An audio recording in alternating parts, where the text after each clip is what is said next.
This is what we came for. Good things happen every time we move. And everybody's watching us, and it's all about you. You.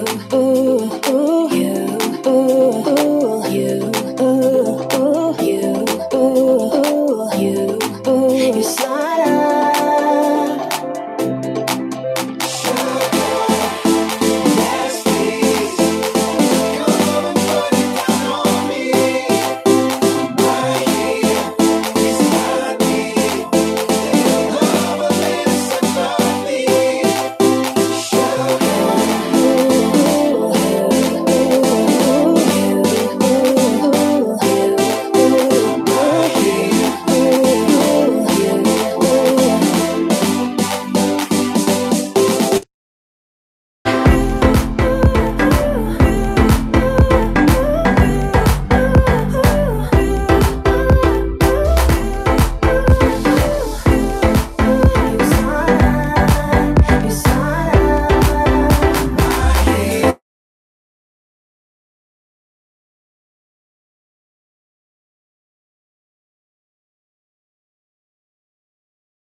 Alright, so good afternoon everyone. Welcome to our Smart Health Wednesday. And we're going to talk about the benefits of vitamin C. And I am Nina Dia Cordon, one of the corporate pharmacists for Usana Philippines.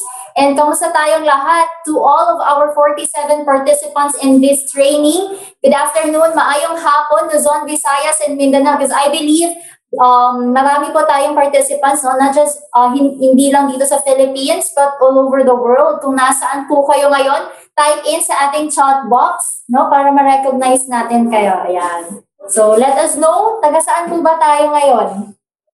If you are in Luzon, type Luzon. And if you are, ayan, meron tayo from Baguio. Kamusta po? Malamig pa rin po ba sa Baguio? Ayan. So talagang pag sinabing Baguio, we have one from Toronto, hello, and Mindanao, Bulacan. So ayan, may mga participants tayo sa mga sulok ng Pilipinas. Ayan, from Butuan, Taguig, Philippines, Cebu, Abu Dhabi, ayun, so international. So thank you so much guys for taking time in listening for this training. Ayan, 10 degrees na po ang Baguio paggabi. So make sure meron kang kumot or kung wala kang kayakap, magkumot or mag-jacket ka na lang. Ayan. So make yourself warm at night and make sure na healthy po tayo kasi yun naman po yung pinaka-importante. Kaya pinag-uusapan natin dito all the things that could really help us in achieving good health. And before we could start, let me have this first as our announcement. So at 6 p.m., no, this is a type of training where you can really have skills that you need to do the business in Usana. And so our topic at 6 p.m. is about key elements of time management. And our guest speaker for this one is one of our executive gold directors in Usana, Philippines, Joseph Costello. So wag po kayo mawawala, and you're gonna learn a lot of things that would really help you in doing the business.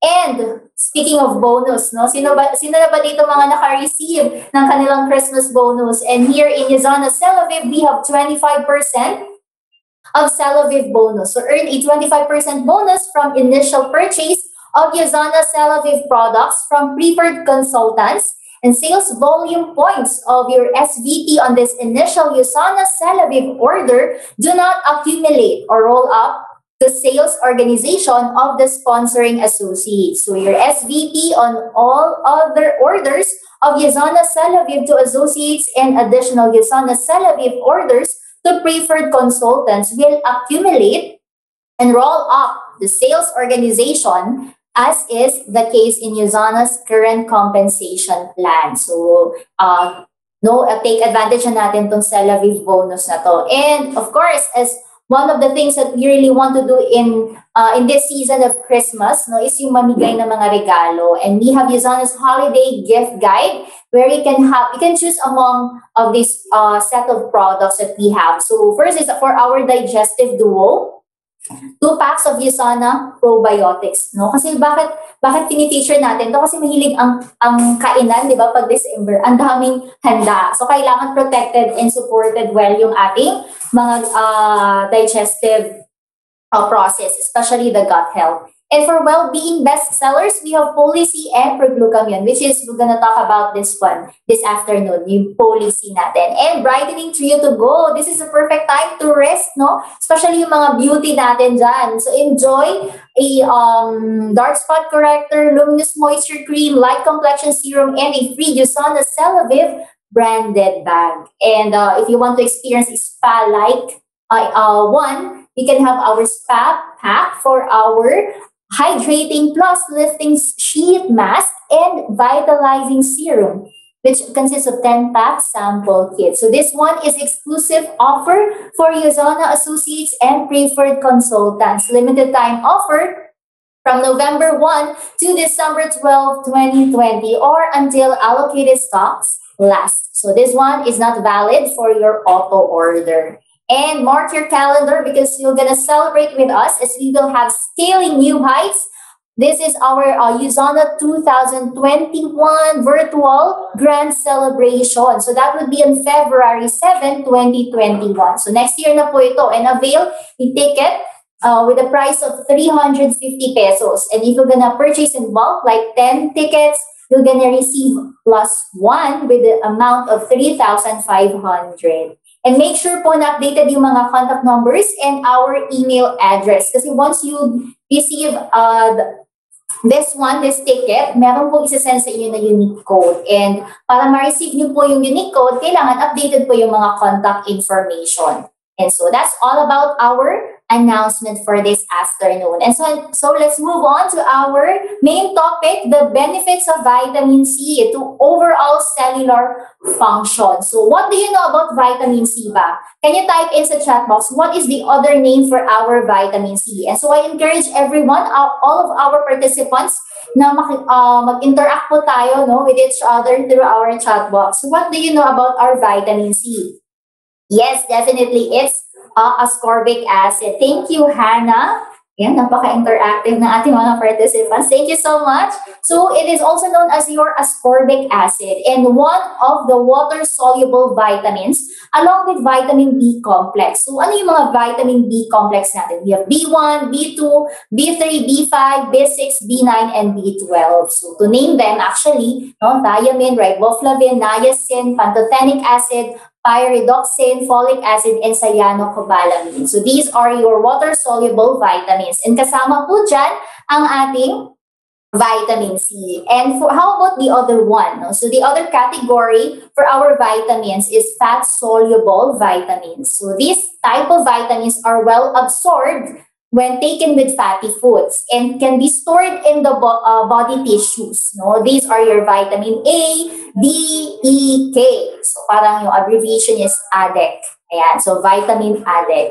And our vitamin C is also known as the master antioxidant. And we're gonna learn mamaya bakit siya tinawag na master antioxidant. And so, we can't manufacture vitamin C. Okay? Humans can't make vitamin C for ourselves. It has to come via the diet, no? So other sources. And humans are one of the few mammals na hindi nakakagawa ng ascorbic acid in the liver. So kasama po dyan yung mga monkeys, no? Under the ape family and the guinea pigs. And of course, yung ating ascorbic acid, no, napoproduce po yan siya sa liver via this yung precursor natin, which is the glucose. And in earlier times, yung mga humans, no, nakokonsume nila itong ating vitamin C, no, from fresh and wholesome diet. But unfortunately, nowadays, pahirapan na po. Though those products, those types of food are readily available naman in the market. And yung mga healthy adults, we need at least 75 to 90 milligrams of vitamin C, no? And the maximum of 2,000 milligrams per day. And this amount seem a little high, no? Mataas siya. Pero kung kukunin mo siya sa pagkain, like sa diet mo, hindi siya sapat. Okay? Kasi, like for example, pag kakain ka ng oranges, ang mabibigay lang yan sa'yo is about 250 milligrams lang. So, kulang pa rin kung kukunin mo siya lahat sa pagkain. No, sad to say, but vitamin C is absorbed from the gastrointestinal tract in the form of ascorbic acid. And of course, no, hindi siya nagsistay long sa katawan. It has to be excreted, especially pag excess or sobra. And it is excreted by the kidneys. And some of the vitamin C na mag-remain in our body are further metabolized. And after metabolizing, no, ano ba yung metabolism, or why do we say metabolize? It's because in our body there are different types of bodily biochemical processes. And yun yung process na para i-break down yung pagkain natin at magamit siya sa ating katawan. Kasi syempre, di ba, kung kakain ka ng saging, hindi yan saging yung ma-absorb ng katawan. It has to be broken down into certain types or pieces para ma-absorb siya ng katawan. So that's metabolism. And after nito ma-metabolize for 2 hours, no, magta-transition ito siya. So pupunta ito siya sa ating bloodstream. And after transitioning to bloodstream, yung iba na hindi magagamit, mapupunta siya sa kidney for excretion, while the other amount ng vitamin C, mapupunta siya sa tissues kung saan siya kailangan. At magsistay siya doon for 3 to 4 hours. And that's why it's recommended for us not to take vitamin C once a week. No, it can be taken in 4-hour intervals in a day. Kasi madali siya ma-excrete sa katawan. So, di ba? Parang hindi pa siya magagamit, no? So, that's why kailangan siya i-take more than once a day. Or hindi lang siya once a week, okay? So, dapat daily. And some ascorbic acid in the body seems to concentrate to certain organs, like in higher concentration, such as your adrenal glands, pituitary, your brain, eyes, ovaries, and testicles. So, makikita dito yung mataas na concentration ng vitamin C. And 100 times higher na actually. Ayan. So, ano yung mga benefit pa ng ating vitamin C? So, one of the things that it really gives to us humans is it helps support our immune system. So, vitamin C helps protect the leukocytes, or also known as your white blood cells, to help support a healthy immune system. So this one boosts white blood cells, yung mga antibodies natin, which is our major source of immunity. So paano? By fighting off free radicals that can damage the WBCs, especially our neutrophils. Kasi itong ating neutrophils, ito yung pinaka-first na uma-action pag merong infection sa katawan ng tao. And neutrophils, they need a higher concentration of vitamin C, no, to protect them from these free radicals. And another, how does it help our immune system, is that it increases interferon, which has virus-fighting capabilities. And interferons are group of proteins, no, na nare-release ng katawan natin in response to the presence of several viruses. No? So ito yung nare-release sa katawan natin ng mga proteins in response to different viruses, yung viral attacks. So that's how it helps our immune system. Ayan. So moving on, before that, I would like to ask question first if nakikinig yung ating mga participants. No? So I'm just checking out on you guys. Kindly chat sa ating chat box. Ano yung mga different fat-soluble vitamins natin? Yan. So, I've mentioned some kanina. What are the fat? Ayan, from Vivo. Cellphone nata to, no? Hindi to pangalan. From Alex Gabrito, we have ADEK. Vitamin A, D, E, K. Ayan. Ano nga meaning ng vitamin A? O, wag na. Sige. So, thank you so much. You got it right, guys. Ayan. Nakikinig talaga sila. So, moving on. Another benefit that we could get from vitamin C, it has antioxidant action. So, napaka-common ito, no? Speaking of antioxidant, ano yung nilalabanan nito, di ba? It's the free radicals. So, this one protects against free radicals that can cause oxidative stress and later on would produce or cell degeneration And pag talagang malala na yung condition ng cell natin, cell death na. So free radical buildup is linked with conditions such as heart disease, stroke, and cancer. So vitamin C, being a master antioxidant, can produce this, can fight well free radicals, no? Produce endogenous antioxidant kasi itong ating vitamin C. And it functions as a redox buffer which can reduce and thereby neutralize or yung mga reactive oxygen species natin, yung ating mga free radicals. So kaya tinatawag siyang master antioxidant. And also, for smokers, so this is for everyone na smoke or if you know someone, so it's good to be reminded. For smokers, one puff introduces 3 trillion free radicals onto the lungs.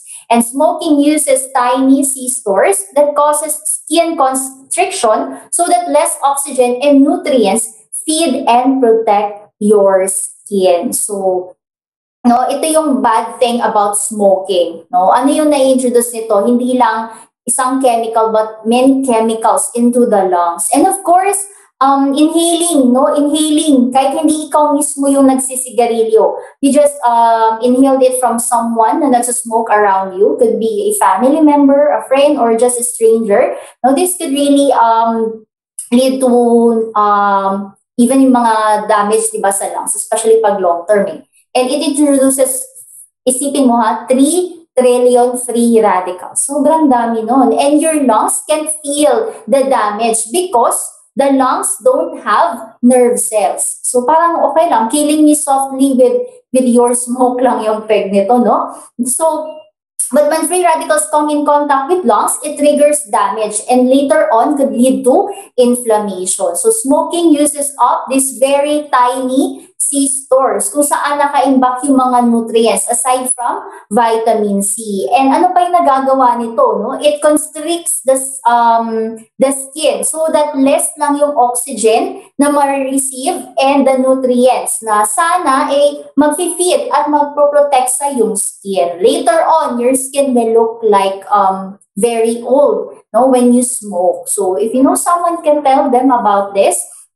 And getting enough vitamin C helps to support skin suppleness and elasticity because it helps to boost collagen production. No? It also maintains the health of your capillaries so that oxygen and nutrients can reach the cells of the body, including skin cells. No? Kasi important ng vitamin C in the production of our collagen, which can be found sa ating mga skin and sa ating mga connective tissues, yung mga blood vessels natin. So if you smoke, the best thing you can do for your health is to stop the habit. No? So that's just only a gentle reminder. Ayan, so moving on.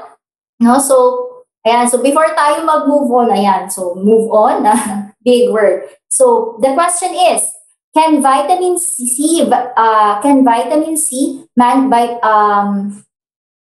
okay. Sige. Next question na lang tayo mamaya para may challenge. Sige, let's move on to skin benefits. So skin benefits. Ayan. So vitamin C can help maintain healthy, younger looking skin. So paano to siya nangyayari? Kasi vitamin C limits the damage, no, na nai-introduce ng ating ultraviolet light exposure. So hindi naman sa nagiging sunscreen ito, but this one, no, nagpo-produce siya ng antioxidant activity, no, for the vitamin C to protect us from the UV light. And kasi ang skin natin, pag na-expose siya sa UV light, no, nagkakaroon ng production, no, na-expose siya sa free radicals. Kaya meron tayong mga skin discoloration, hyperpigmentation, and all. And later on, no, ma-experience natin yung mas complicated na condition ng skin. And we don't want that to happen. And so normal skin contains high concentration of vitamin C, which supports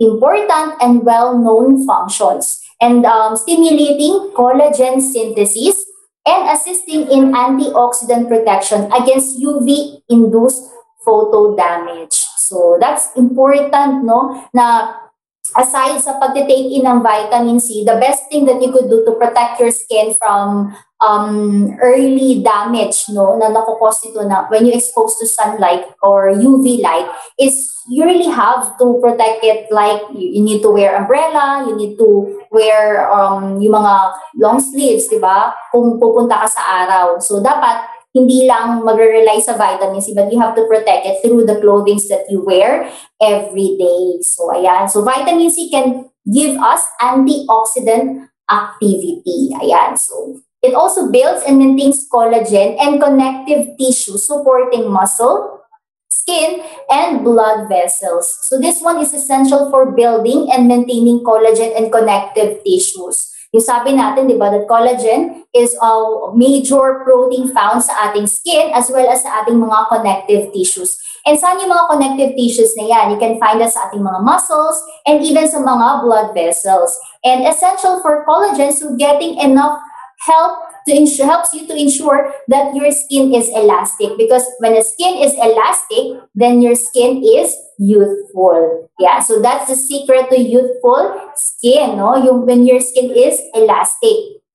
And connective tissues structurally supports and strengthens muscles, teeth, bones, skin, and blood vessels. So, di ba? Ang dami niyang nagagawa. And collagen is the most abundant structural protein that can be found in blood vessels, muscle, teeth, bones, and skin. So, ito yung precursor para makaproduce tayo ng collagen. No? And hindi lang yan sa skin, but to the different parts na meron tayo. So, that's ensuring that your skin is really elastic. And it is literally like the mortar in a brick wall holding our cells and tissues together. So when we say elastic, kasi di ba, pag nasa-stretch yung rubber band, bumabalik, pag elastic siya, bumabalik siya sa original form niya. But if it is not elastic, then even if you stretch it, hindi na siya bumabalik doon sa kanyang original form. So yan yung function or role ng ating vitamin C, no, na natutulungan niya ma-produce yung collagen sa ating skin, keeping it together and elastic. And stress is skin, no? So stress can take its toll on your whole body, including your skin. So when you feel stress, the stress hormone, ano yung stress hormone natin? Ito yung ating cortisol. Cortisol triggers inflammation, and this breaks down collagen. So when your body starts producing sobrang cortisol, it loses its ability to retain water, diba? So if another point na naman to remember, if you want to make your skin look younger, then it has to be well hydrated. Kasi if it loses a lot of water, then madali siya mag-dry, madali siyang mag-flaky, no? Kaya mas mumukha siyang old, no? Madali siyang tubuan ng wrinkles. So that's why we are encouraged to keep ourselves hydrated. And the pinaka-practical dyan is when we drink lots of water in one day. Okay? So 8 to 10 glasses or more than that, no, na water every day. So this is what leads to dehydrated skin, where your skin lacks moisture, no, in the absence of which your skin starts to turn flaky, no. And the worst, no, nagkakaroon ng dark spots, and yung ayon na mga kababaihan, ang wrinkles. So wag po tayo magpa-stress, no. So yung mga associates natin dyan, madami po tayong iniisip, but one good thing to remember is to keep ourselves relax pa rin, no? Mag-unwind po tayo para hindi po tayo lamunin ng cortisol, lalo na maapektuhan yung ating skin. And collagen also helps keep our skin plump and firm. So every time when you are stressed, no, if you know someone who is stressed, nakikita po yan agad sa kanilang mukha. No? Or bakit parang may problema ba? Kahit hindi wala siyang sinasabi, no? Pero the skin is doing the talk, no? Parang okay, parang may pinagdadaanan ka nga talaga kasi halatang halata sa skin mo. And since collagen helps to keep your skin plump and firm, no? Kailangan protektahan din natin yung sarili natin, no, from this stress. Kasi nakikita po yan, no? Obvious po yan sa ating skin. Another thing, another benefit that we can get from our vitamin C is that it helps in iron absorption. So iron is a major component of the oxygen-carrying protein, hemoglobin. So the mineral iron kasi is a major component ng ating hemoglobin. So dito na ito yung nagki-carry ng oxygen. No? So without the iron, hindi siya makaka-carry ng oxygen. And we know that oxygen is important, no, for every organ in the body. No? So that's why it's important na well-supplied tayo ng oxygen. And when taken with a meal, vitamin C helps your body to naturally absorb iron. So mas maganda yung absorption nito pag taken with vitamin C. And this is whether the iron, saan ba galing ang iron? From animal sources. You can get it from meat and fish or from vegetarian sources like the peas, the beans, legumes, and the whole grains. Okay, so raise stress hormones deplete vitamin C in your body because fast-paced, no, 21st century na tayo ngayon, and it is taking a lot of toll, no, doon sa ating stress level, and it can stress us, no, yung ating cortisol, umaakyat na naman. And because of this, it can deplete vitamin C in the body, no? So, especially sa mga taong alcoholics and smokers, at the same time, those people that are obese. Ayan. So, mas mabilis po yung pag-deplete ng vitamin C when you are under this category, when you're alcoholic, when you are smoker, and when you are obese. So, vitamin C is the first nutrient to be depleted, no? Kaya in the first place, yung vitamin C natin mabilis siyang ma-eliminate sa katawan. Mas mabilis siya, rapidly excreted siya pag mas parati kang umiinom ng mga nakakalasing na inumin or nagsusmoke ka. Okay? So vitamin C is also a potent free radical scavenger, and these reactive compounds are produced as a byproduct of metabolism, and high levels of free radicals can be triggered by pollution, poor diet, no? Especially dun sa mga mahilig kumain ng fast food, matatabang pagkain, yung sobrang matatamis, and even sa mga alcoholic drinks and cigarette smoke. So, lacking of vitamin C. And we have a condition, no? Pag hindi po tayo nagpo-provide ng enough vitamin C sa katawan natin, meron tayong tinatawag na scurvy. So, getting less than 10 milligrams of vitamin C for around 3 months can trigger the vitamin C deficiency disease called the scurvy. So, ano po yung mga signs and symptoms when you have this scurvy? One is fatigue, another gum inflammation, no? Nagtutrush ka lang very soft pero dumudugo na siya, joint pain, and poor wound healing, anemia, and tooth loss. So before the 18th century, scurvy was common sa mga sailors, okay? So kasi nga, syempre, parati silang naglalayag sa dagat, hindi sila nakakakain ng mga fresh fruits and vegetables, and hindi yun available sa kanila. And because of this, nakaka-develop sila ng scurvy. And once na nalaman nila na vitamin C yung kulang sa kanila, ang ginagawa is that nagtitake sila ng lime or yung mga other citrus fruits. And so that ma-prevent yung scurvy. Kaya meron silang tinatawag na limey. Okay? So, doon nila nakuha yung term na yon. But during the 21st century, meron pa bang scurvy? Okay, so sabi dito, dietitians in South Wales, UK have seen a resurgence of scurvy blamed on too many takeaways and not enough fresh fruit and vegetables. So, meron pa rin pala. No, and ito yung problema pag yung mga kinakain natin is microwavable, fast food, and hindi na fresh, no? Especially the fruits and vegetables. So somehow, no, yung ating vitamin C, pag na-expose po yan sa extreme heat, pag niluluto, like nagbo-boil tayo, in any form of cooking, nawawala po ang vitamin C, nade-destroy siya. And that's the reason why nagkakaroon pa rin ng scurvy, no? Because of this process. And syempre, kailangan talagang lutuin yung pagkain. Kasi may mga pagkain, like for example, the nutrient na lycopene, no? So, kailangan siyang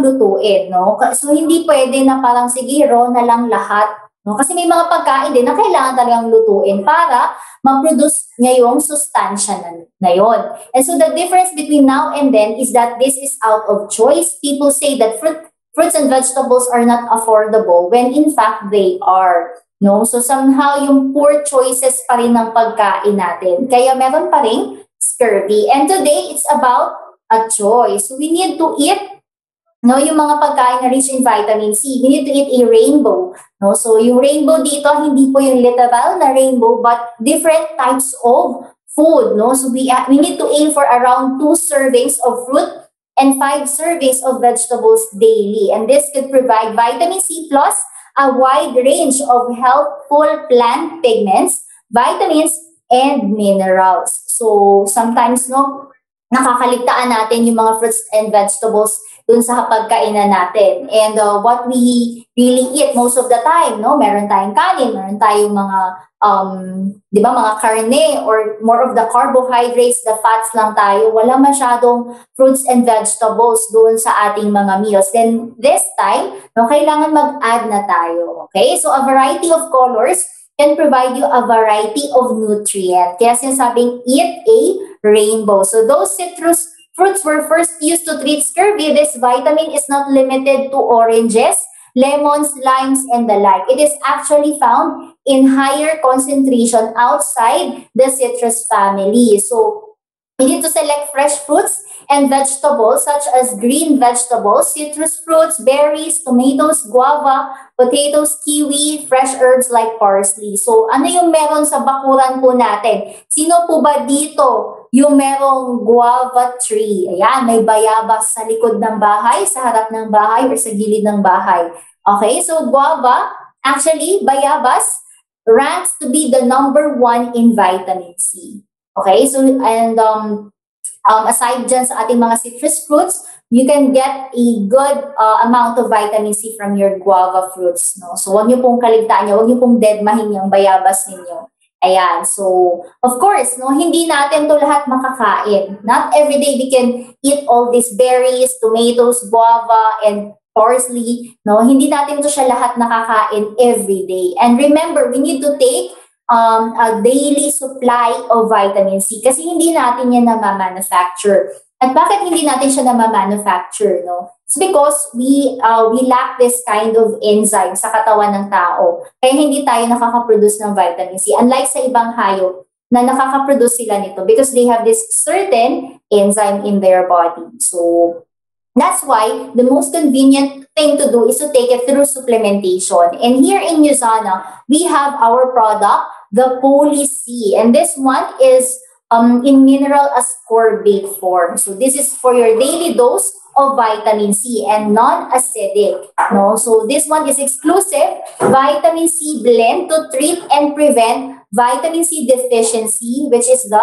scurvy. So anong meron sa ating Poly-C? It contains 600 milligrams of ascorbic acid. And since it is in mineral ascorbate form, meron ito siyang calcium ascorbate, potassium, magnesium, and zinc ascorbates. And malalaman natin yan mamaya kung bakit siya in ascorbate form. And another, no, it has also citrus bioflavonoids extract, which is 65 milligrams, rutein 7 milligrams, and quercetin dihydrate 3 milligrams. And Poly-C, sabi nga natin, associated siya with mineral salts. And because of that, since it is in mineral salt form, it improves, it gives improvement dun sa kanyang bioavailability. And bioavailability, the definition for this is the proportion of a drug or other substance that enters the circulation when introduced into the body and so is able to have an active effect. So ibig sabihin, no, in simplest term, pag sinabi nating maganda ang bioavailability ng isang produkto,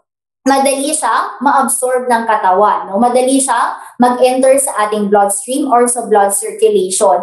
At kung madali siyang ma-absorb ng katawan, mas maganda ang kanyang effect. And our USANA proprietary blend of vitamin C is in mineral ascorbate form. So ito yung kagandahan nito. And of course, USANA, no, meron silang kinonduct na clinical study and they compare, no, kinumpare nila dito yung ating Poly-C versus stand-alone vitamin C in the market. So this mixture of ascorbate has been shown to provide and maintain higher levels of vitamin C in the blood than from equal amounts of ascorbic acid alone. So ito yung na-find out nila, no, that there is higher blood levels compared with regular supplements, yung ating Poly-C, can break down effectively in the body and contains bioflavonoids to boost its absorption. Yung mga bioflavonoids natin na makikita sa mga barks, sa mga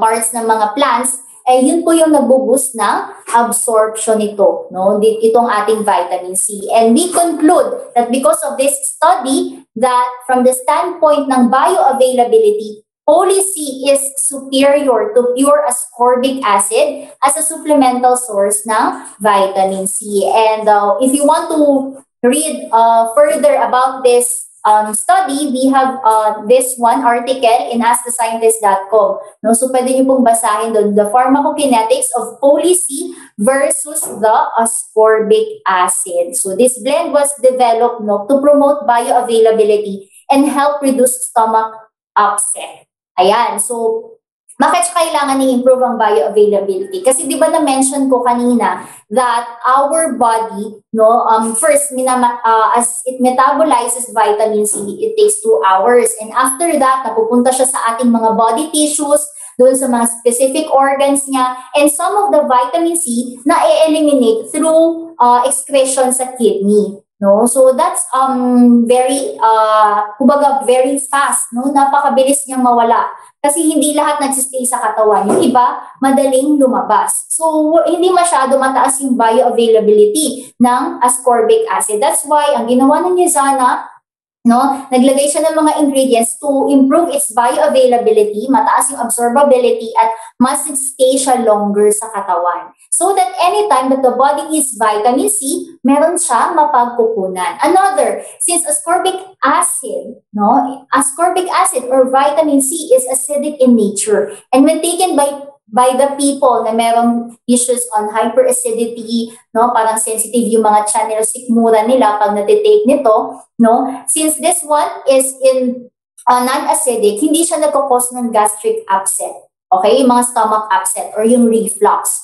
So, na-improve yung kanyang formulation. So, this, kumbaga ito yung Usana difference, no? Yung parang pinagkaiba niya dun sa produkto na meron sa iba, no, in other market. And the clinical study reported here was undertaken to compare the pharmacokinetics of Poly-C and ascorbic acid and to substantiate claims of improved bioavailability. And knowing that Usana we have this Usana difference, diba? Science-based talaga, balanced and well-formulated yung mga produkto natin because this one is to improve, no, to improve the product and talagang makaka-benefit tayo na hindi masasayang yung binayad natin. Ayan, so this one results show that the Poly-C, Usana's proprietary blend of 4 mineral ascorbates, delivered more vitamin C to the bloodstream than did an equivalent dose of pure ascorbic acid. So yan yung ating pharmacokinetic studies conducted by our in-house scientists in Salt Lake City.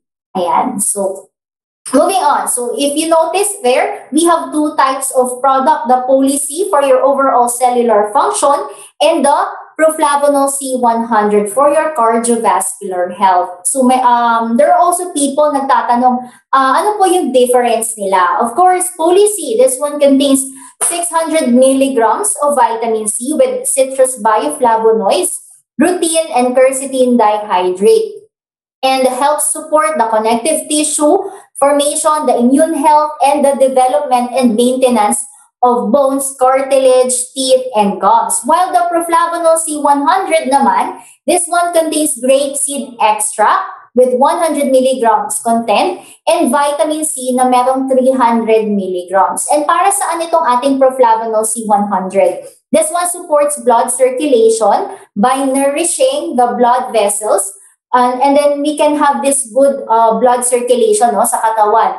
And that can decrease the workload of the heart. So yan yung kanilang difference. But actually, they have, both of them have vitamin C, but nagmamatter lang yung kanilang milligrams. Ayan. So Poly-C is different. This one contains a range of vitamin C forms and citrus bioflavonoids to help help body cells absorb and use vitamin C. So paano natin siya iinumin, no? So when we regularly take vitamin supplements, it's best to space them throughout the day, like read every 3 to 4 hours. So if you notice there sa inyong mga labels ng ating policy, iba may nakalagay dyan na you can take this 3 to 4 times a day, no? Because it is water soluble, yung excess vitamin C natin na i-excrete sa body via urine, no? And this one contains a range of vitamin C and citrus bioflavonoids, and that can make it more absorbable by the body and magagamit ng katawan talaga yung vitamin C. And so take 2 tablets daily, and this one policy is suitable for the vegetarians. And but to remind us, vitamin supplements should not replace a balanced diet. Still, no? When nag-take tayo ng supplementation, kailangan pa rin na mag-include tayo ng mga vitamin C-rich food sa ating mga diet. Okay? And use only as directed. And please lang po, read the label. And if you feel something, and if hindi ka comfortable, you can see your healthcare practitioners, or you can reach out to us if you want to ask questions about the product. And this one can't be taken by children below 18 years old. So if kailangan silang ipatake nito, then it should be given, no, yung advice na yun from a medical practitioner. Of course, for their safety. Ayan. So, question, before po tayo magtapos, may mga katanungan po ako para ma-check natin, no, kung meron po tayong na-receive. Ayan. So, question, can humans manufacture vitamin C in the body? Yes or no? So, type sa ating chat box. Dorothy Villar, no. According to May, no din. Ayan, very good. Bakit po kaya?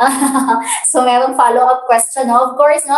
Definitely no. So, kaya nga kailangan natin kumuha ng vitamin C from other sources. And aside sa humans, ano pa po yung mga mammals na hindi nakaka-manufacture ng vitamin C? Ayan, very good. Lack of enzyme. Chimpanzees, ayan, under the ape family. Guinea pig, ayan. Very good, guys. Tama po kayo, no? So, other than humans, the ape family, yung mga chimpanzees, the monkeys, and all, no, sila po yun, and as well as the guinea pigs, they cannot manufacture vitamin C. So, sayang, no? Baka mag-evolve po yung tao at makapag-manufacture na po tayo ng vitamin C. Sino po kaya yung unang makaka-evolve, no? Para makaproduce tayo niyan. Another, what bad habit can cause skin constriction and damage to the lungs? What bad habit can cause skin constriction? Smoking. Ayan. Hannah, Jean Rosales, and Vivo. Si Vivo. Napaka-Vivo mo, Vivo. Yeah. So, thank you so much, no? So, talagang importante, we need to remind our loved ones, if you know some of our friends na nagsusmoke, no, tell them in a nice way, in a loving way, na ito po yung nagagawa ng smoking. And yes, masama siya sa katawan nung nagsusmoke, but also to the people that can inhale the smoke coming from that person. Okay, so kahit tayo po, no, let's protect ourselves because we don't know, may mga carcinogenic chemicals po ang cigarette. Kaya be careful po tayo dyan. Another, yan, gusto nyo pa ba ng tanong? Na-challenge ba kayo, guys? So, what is a major protein of the skin and can be found in your connective tissues? So, what is a major protein of the skin? Ayan, si Lali Lau. She got it right. Collagen. Ayan. So, ayan mag-take na kayo ng vitamin C para improve yung production ng collagen natin at para younger looking skin. Okay? Ayan, very good. Collagen. Thank you so much. Ayan, so, no, marami po ba kayong natutunan this afternoon sa ating discussion on the benefits of vitamin C? Yan, so let me know. Yes, thank you so much, Jean Rosales. And so, magkita-kita po tayo, no, sa mga susunod na trainings that we're gonna have, no, sa ating corporate trainings. Marami pa po kayong pwedeng matutunan. And I hope you could apply all the learnings that we have this afternoon. So take lang po ng take ng vitamin C kasi maraming benefits. So if you have any question, queries about our products, you can reach out to me through my email, ninadia.cordon@usanainc.com. So that would be all. God bless us and have a great day ahead.